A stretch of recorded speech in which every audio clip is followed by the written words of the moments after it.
NCERT CBSE class 10 science, उसमें हमारा chapter number 6 है जो कि है कंट्रोल एंड कोऑर्डिनेशन। उसमें हम लोग कुछ क्वेश्चंस देखते हैं। पहला क्वेश्चन है नेम सम प्लांट हार्मोन्स। तो यहाँ मैंने सम लिखा है, हो सकता है एग्जाम में आ जाए नेम 2 प्लांट हार्मोन्स या 3 प्लांट हार्मोन्स या नेम 1 प्लांट हार्मोन।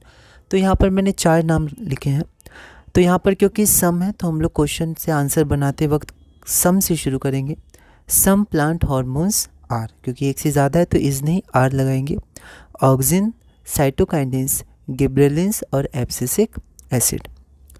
अगला क्वेश्चन है कि इनके फंक्शन पूछे जा सकते हैं 1 मार्क में। Name a plant hormone which helps the cell to grow longer.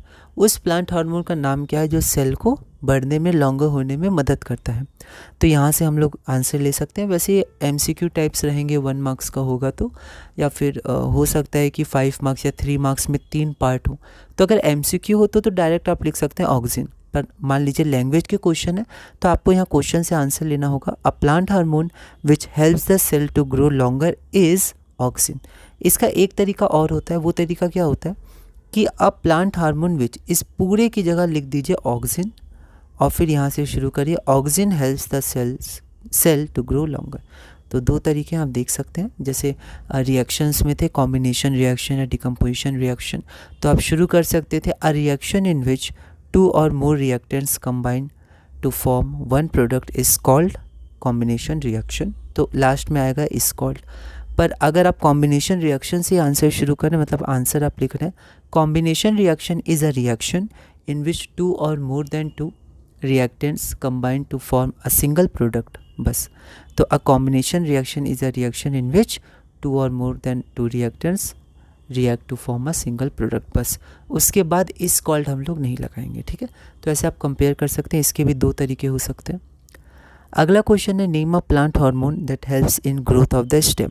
तो यहाँ से शुरू करेंगे। A plant hormone that helps in the growth of the stem is gibberellins. 4th number हमारे पास है name a plant hormone that promotes cell division. तो a plant hormone that promotes cell division is cytokinin, ठीक है। तो यहाँ पर था, सिंगुलर था तो मैंने एस नहीं लगाया, तो हम लोग साइटोकाइनिन लिख सकते हैं। अगला है name a plant hormone that inhibits growth. Inhibit करना मतलब रुकावट डालना या रोकना, तो ग्रोथ को रोकता है वो। तो कौन इनहिबिट करता है ग्रोथ को? तो अ प्लांट हार्मोन, यहाँ से शुरू करेंगे, that inhibits growth is abscisic acid. इसके बाद हमारा अगला क्वेश्चन है नेम सम एनिमल हार्मोन्स। कुछ एनिमल हार्मोन्स के हमें नाम लिखना है।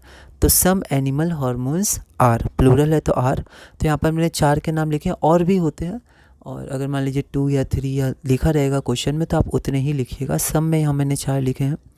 तो सम एनिमल हार्मोन्स आर, कुछ एनिमल हार्मोन्स हैं एड्रेनलिन, थायरॉक्सिन, ग्रोथ हार्मोन और इंसुलिन।